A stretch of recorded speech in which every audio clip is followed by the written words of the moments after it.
speaker design, albeit my speaker design days might be over.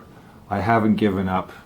I still am interested in building and designing different types of enclosures for different applications, and now I'm focused on my vehicle.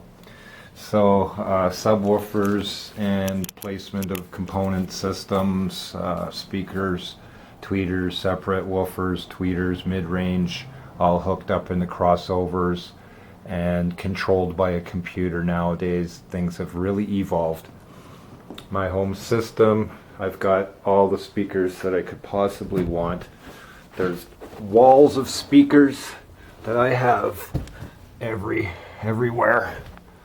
Speakers over here, speakers over here, speakers over here, speakers, little ones, big ones, all kinds of speakers.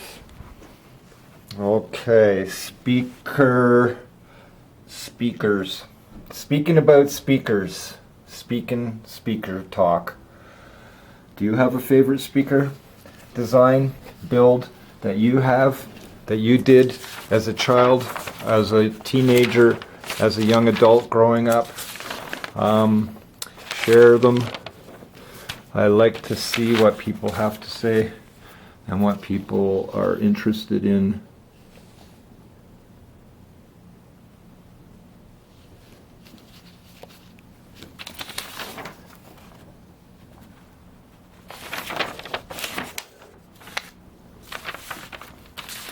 All of my calculations for figuring out resistance.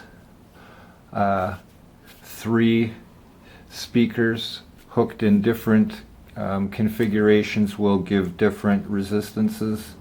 Calculating out cubic volume for the layouts of where the components should be located inside of the boxes. Very rudimentary first generation drawings.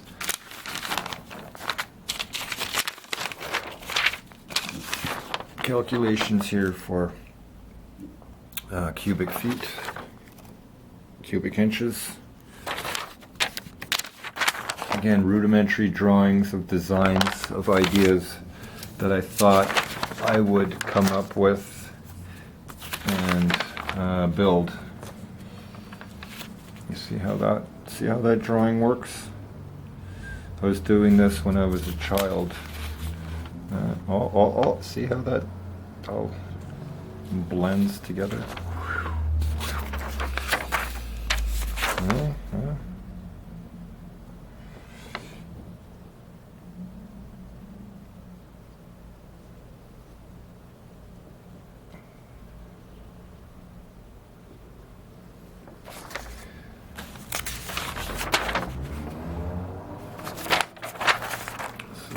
Side up, upside down.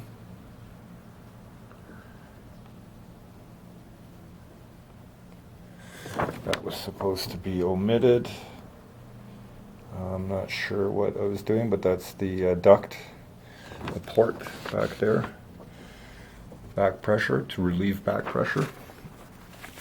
And what was that one? Oh yeah, the cleats that were running down the ribs. They were going to act as ribs that went down the length of the tube, giving it strength, removing vibration.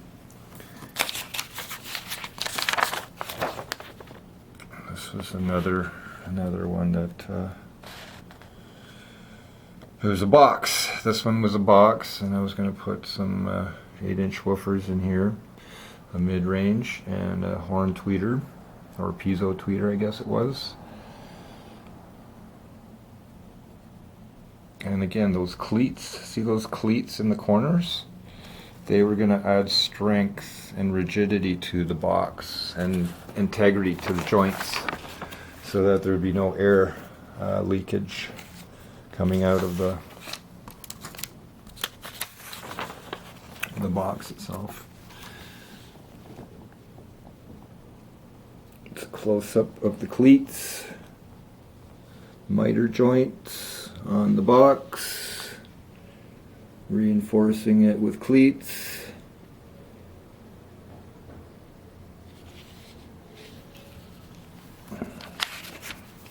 What was all of this stuff? The cutaway. Diagram 4.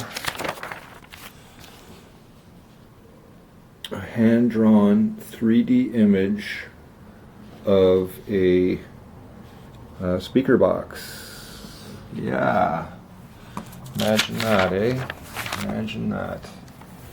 Hand-drawn.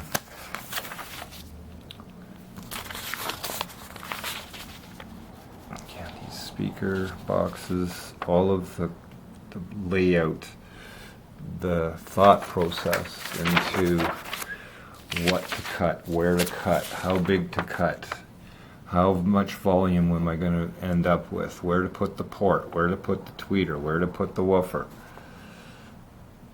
This was another one, had a different box volume,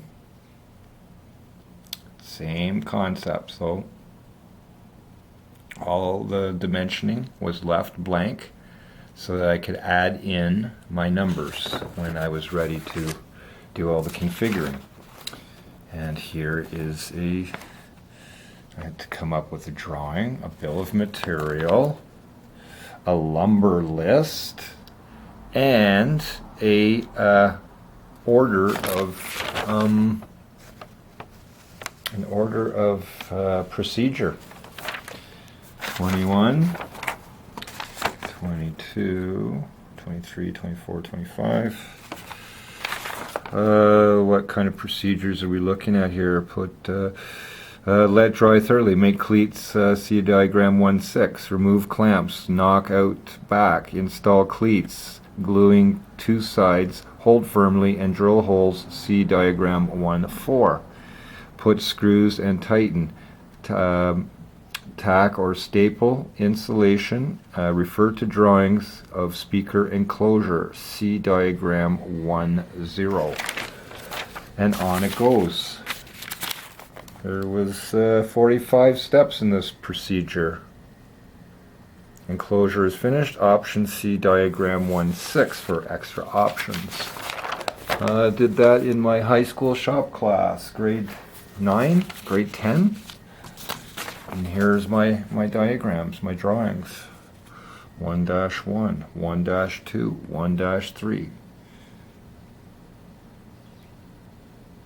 The hole diameters. This is the back. Okay. Diagram 1-2, the back of that same drawing. It's hard to see it, but that is the duct port right there. And see how the drawings kind of are lined up with each other. And if you look at the alignment, you'll see that port is lined up at the front the same way that it's lined up at the back.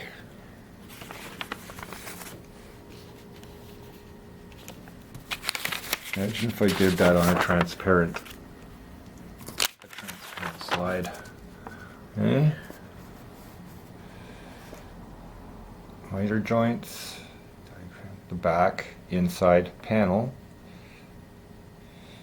how the joints go together, the dimensions of the locations of the holes,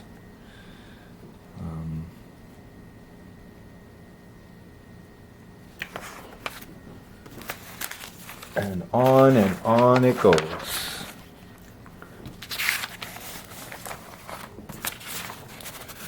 I liked these drawings because it had the angle of the way that I wanted the speaker box to tip back on the legs that were built into the speaker itself. It had its own speaker base. The left front baffle.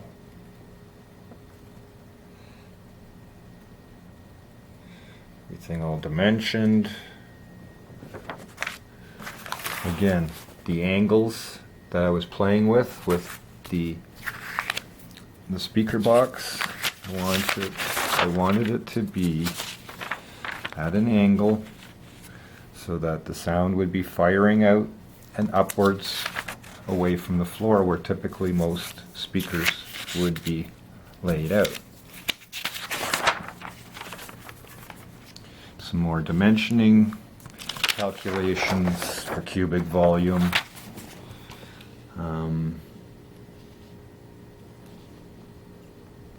How to tune the box.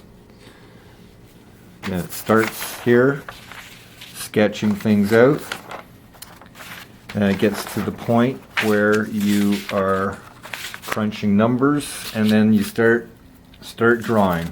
You start making your drawings, and you go through a process, and you go through all your drawings, and then you write up a procedure. You come up with a list of materials that you're going to need for the project, and then you come up with a procedure. It's a lot of planning. A lot of thinking and planning will go into a successful project.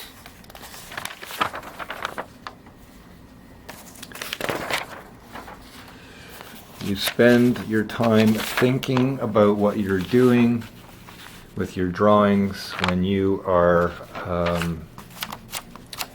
building them. As you can see, this one here turned out to be a 3D rendering from my mind to a 2D-dimensional format.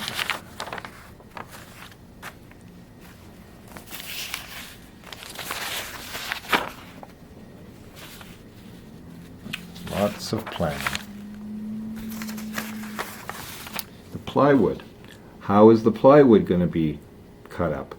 When you're buying veneer plywood, you're paying a premium dollar for what you are using, and it would be nice to make the most out of what you have, the most efficient use out of what you have. The most efficient use of materials will make everybody happy.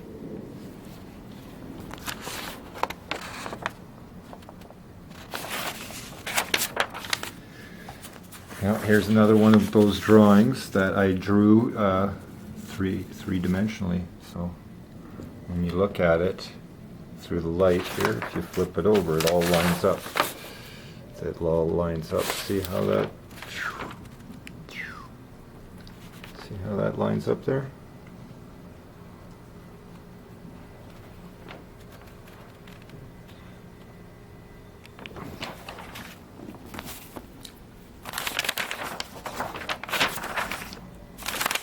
Number crunching. Design elements. And that is the speaker package dealio. Thank you for watching. Hope you're entertained and enjoy what I have to show you. Have a nice day. Thank you, YouTube, for watching.